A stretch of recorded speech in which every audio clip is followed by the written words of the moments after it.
Hy-Vee and the Negro Leagues Baseball Museum, which we've talked about a lot, has got an entirely other thing going on from what's going on here today. This is all the Johnson & Johnson vaccine and this mass vaccination. But we've talked about the fact that now on Mondays, you're going to be able to go and partner with Hy-Vee and the Negro Leagues Baseball Museum to get a vaccine there. 41 Action News reporter Dan Cohen has more on that right now.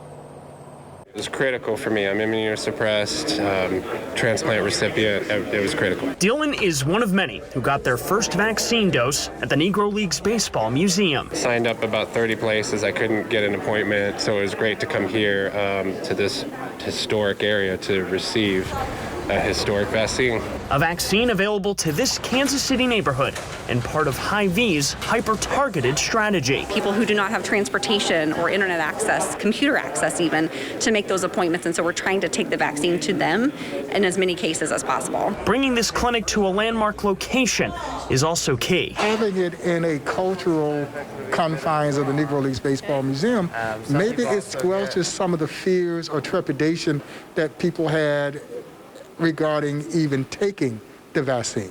So we can kind of nullify some of that, increase the access to this.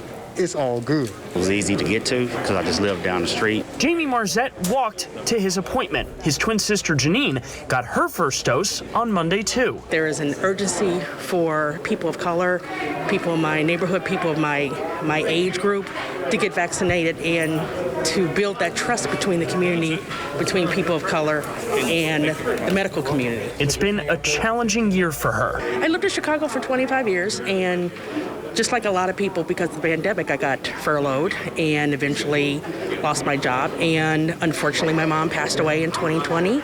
So there was a lot of circumstances, and I was ready to come home. This clinic, it's personal for the Marzettes after losing the family matriarch. She had respiratory problems. The way the symptoms went down and how she went so quickly. For her name, I have to get it. You know, because it's just sad seeing so many people, and especially family members, losing their life over something. To me personally, to be honest, if the information was out like it should have been, I think a lot of people would have still be alive.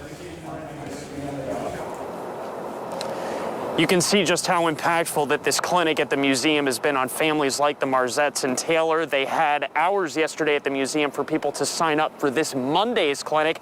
I checked Hy-Vee's website this morning.